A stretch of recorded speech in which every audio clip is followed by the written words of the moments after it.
बिस्मिल्लाहिर्रहमानिर्रहीम। अस्सलाम वालेकुम नाज़रीन, मैं हूं आपका मेज़बान दानिश अंसारी और आप देख रहे हैं मेरा YouTube channel Danish Ansari official. नाज़रीन, आज हम बात करेंगे मलिक महबूब साहब से। आप सबके फेवरेट हैं, मशहूर एस्ट्रोलॉजर हैं। अस्सलाम वालेकुम मलिक साहब, कैसे हैं आप? वालेकुम अस्सलाम। अल्लाह का करम है। आप बताएं दानिश भाई, कैसे हैं आप? अल्हम्दुलिल्लाह मलिक साहब, मैं भी ठीक हूँ। मलिक साहब, आज प्रोग्राम का आगाज़ जो है वो बड़ी ही गर्मा-गर्म और बड़ी खौफनाक किस्म की खबरों से हमें करना पड़ रहा है और अफ़सोसनाक भी है ये खबर, क्योंकि रमज़ान का महीना है, माह मुक़द्दस है, रहमत व बरकत वाला महीना है। लेकिन फिर भी दुनिया के जो मामला चल रहे हैं वो हमने अपनी ऑडियंस के साथ शेयर तो ज़रूर करने हैं। आपने एक प्रेडिक्शन की थी, वो मैं उसका क्लिप दिखाना चाहता हूँ नाज़रीन को। नाज़रीन, ये क्लिप मुलाहिज़ा फरमाएँ। 27, 28, पहली, दूसरी, तीसरी मार्च, ये बड़े इंपॉर्टेंट तारीखें हैं। 5 दिन, 27 से लेके 3 मार्च तक, इसके अंदर बड़े बड़े हमले दुनिया में होते हुए आपको दिखाई दे देंगे।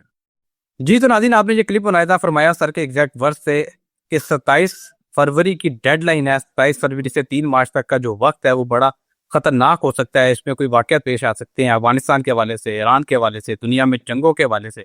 और ये सिलसिला आज 26 फरवरी की रात है और आज ही ये सिलसिला शुरू हो गया। जिस वक़्त हम ये प्रोग्राम रिकॉर्ड कर रहे हैं, पाकिस्तान में इस वक़्त 26 फरवरी है और इस रात से ही ये सिलसिला शुरू हुआ है। हुआ ये है कि अफ़गान तालिबान ने बाकायदा पाकिस्तान के साथ जंग छेड़ दी है और पाकिस्तान और अफगानिस्तान की सरहद पे अटैक किया गया है भरपूर किस्म का। पाकिस्तान ने सख्त जवाब दिया है इसका और कई चौकियां तबाह कर दी हैं और बताया जा रहा है इब्तदाई अपडेट्स के मुताबिक कि उनके सैकड़ों जो फौजी हैं जो बॉर्डर पे तैनात थे, उनको हलाक कर दिया गया है। इसके अलावा पाकिस्तान ने विद इन आवर 1 घंटे के अंदर ही पाकिस्तान ने एक ऑपरेशन शुरू किया है तालिबान के खिलाफ, जिसका नाम ऑपरेशन गज़बुल हक रखा गया है और इसमें पाकिस्तान ने अफगानिस्तान के अंदर अटैक किया है। 22 तालिबान इसमें हलाक हो चुके हैं। सर, आपकी प्रेडिक्शन दुरुस्त साबित हो गई है। आपने तकरीबन 5-6 दिन पहले मेरे साथ जो प्रोग्राम किया था उसमें ये प्रेडिक्शन की थी कि 27 फरवरी डेडलाइन है। 3 मार्च तक का जो वक्त है बड़ा खतरनाक है, जंगें शुरू होंगी। एक नई जंग तो सर शुरू होगी अफगानिस्तान और पाकिस्तान की, लेकिन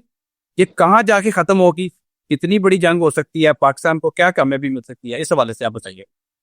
देखिए, अल्लाह करे ये जंग जल्दी खत्म हो जाए, लेकिन ये जो एरिया है ये वेस्ट का एरिया पाकिस्तान से, और वेस्ट में ही, ऑलमोस्ट वेस्ट में ही ईरान भी आता है। आई एम एक्सपेक्टिंग, खुदा न खास्ता, आपको एक आधे दिन के अंदर ईरान से भी न्यूज आने वाली है और ये बहुत हीटेड अप टाइम होगा यहाँ से लेके 3 मार्च तक का।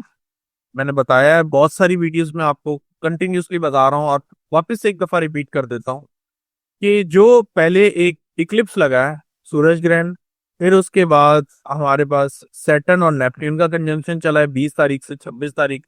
फिर 23 तारीख को मार्स ने इक्लिप्स पॉइंट पे ऊपर से ट्रांजिट लिया है। और फिर जो है 3 मार्च को exactly lunar blood moon Eclipse कहा जाए या लूनर इक्लिप्स कहा जाए, एक ही बात है। लूनर इक्लिप्स डिफरेंट होता है, ब्लड मून वो उसमें मार्स की भी एक तरह से यूं समझें कि कुछ एलिमेंट आ जाते हैं, तो इतना घबराने की बात नहीं है, होता है। लेकिन बैक टू बैक इतने सारे कंजंक्शन ट्रांजिशन, ये जो है डेफिनेटली दुनिया में एक टेंशन का और डिप्रेशन का माहौल डेफिनेटली क्रिएट करने वाला है। और जैसे मैंने आपको पहले भी कहा था कि ईरान और अमेरिका की अगर जंग स्टार्ट हो गई तो मामलात बहुत ज्यादा संगीन हो जाएंगे, पाकिस्तान में नहीं बल्कि पूरी दुनिया में हो जाएंगे। और पाकिस्तान के लिए स्पेशली ये टाइम, जैसे मैंने पहले भी कहा है, इंडिया और अफगानिस्तान से बहुत ज्यादा खतरात लाहिक हैं। Inside the country man made war जैसे ये हो गई है, मैन मेड डिजास्टर भी हो जाते हैं, जैसे खुद कुछ हमले। खुदा ना खास्ता इस 5 दिनों के अंदर दुनिया में खुदा न खास्ता कुदरती आफात भी आपको नजर आ सकती है, जैसे जलजले, सुनामी, वेदर का आउटस्टैंडिंग एकदम से बारिशों का स्पेल शुरू हो जाना एकदम से। वाटर एलिमेंट उसकी वजह से बहुत एक्टिव है, इसकी वजह से ये सब चीजें हो रही हैं। तो वाटर एलिमेंट जो ज्यादा एक्टिव होगा उसकी वजह से कुदरती आफात में पानी से रिलेटेड कोई न्यूज मिल सकती है।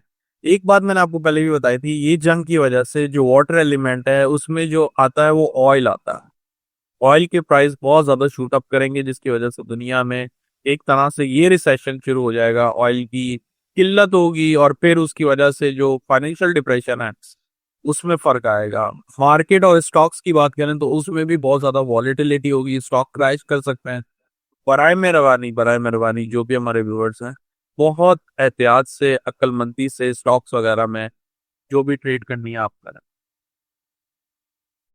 Okay sir. अच्छा सर, अभी आपने ईरान और ऑयल की बात की कि ऑयल की प्राइसेस भी जो है वो बढ़ सकती हैं, उसमें मसाइल आ सकते हैं, स्टॉक मार्केट का आपने जिक्र किया, इस पर भी बात कर लेते हैं। लेकिन एक क्वेश्चन है सर, वो मैं पहले आपसे पूछ लूँ, फॉलो क्वेश्चन है अफगानिस्तान से मुतालिक। अफगानिस्तान पे सर पाकिस्तान ने जो अटैक किया है, हमने देखा है लाजमन उसका रद्द-ए-अमल जरूर आता है।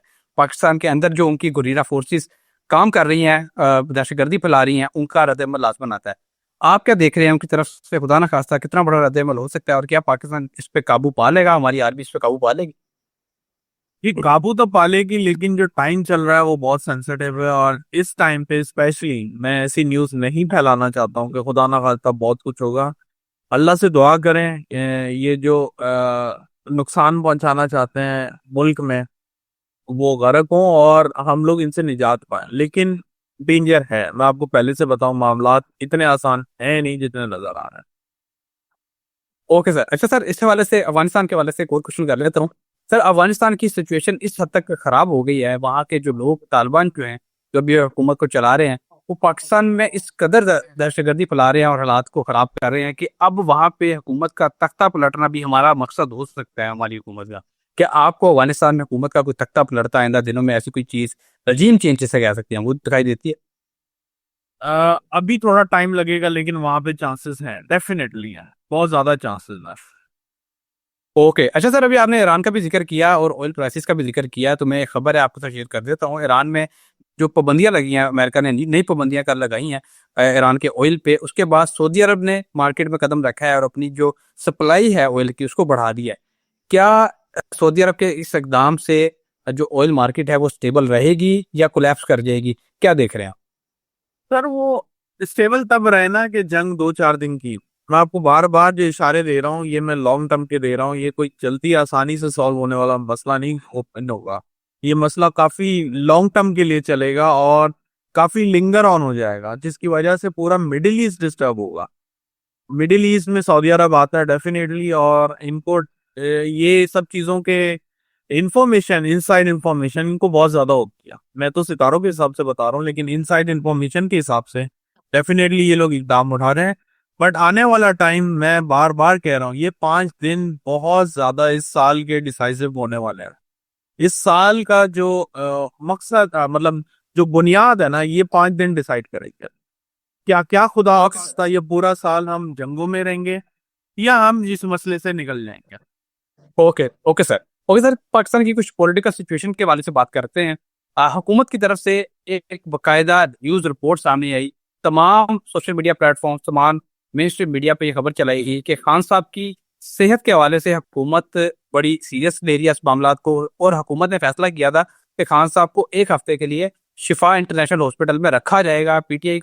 पीटीआई की जो क्यादत थी उसको भी एतमाद में ले लिया गया था, लेकिन बाद में पीटीआई की जो क्यादत है उसने ही बीच में कोई रुकावट डाल दी, जिस वजह से खान साहब को मुंतकिल नहीं किया जा सका। सर मेरा जो उसमें क्वेश्चन है वो ये है, क्या वाकई ही पीटीआई की क्यादत ही रुकावट है, जो हुकूमत बता रही है वो क्या वो सच है, या फिर हुकूमत रुकावट है? सच्चा क्या बताता है ये बीच में जो मीर जाफर है, ये कौन है? तो शायद से ये बताता है कि ताली 2 हाथ से बजती है, एक हाथ से नहीं बजती। तो डेफिनेटली मैंने आपको बहुत दफा बताया है कि खान साहब की पार्टी कोई दूध से धुली हुई नहीं है। पार्टी में बहुत सारे ऐसे लोग हैं जो विकेट की दूसरी तरफ खेल रहे हैं, और इख्तलाफात जैसे मैंने बताया है बहुत अरूज पे आप पढ़ेंगे। जैसे जैसे हम ये आगे बढ़ते जाएंगे, मैंने आपको बताया था फरवरी मार्च पीटीआई के लिए बड़ा डिफिकल्ट होने वाला है। और आप देखें बिल्कुल सही सलामत सही चल रहे थे, फरवरी तक सब सही था, उसके बाद से फिर इख्तलाफात शुरू हुए, आपस में लड़ रहे हैं, एक दूसरे के ऊपर उंगली उठा रहे हैं, कभी अलीमा खान के ऊपर ला रहे हैं। तो कहने का मकसद है कि ये जो इस वक्त कॉम्बिनेशन है, हुकूमत जरा यूं समझे 70% है इसमें, और 30% जो है आपकी पीटीआई की क्यादत में से मसले मसाइल आ रहे हैं।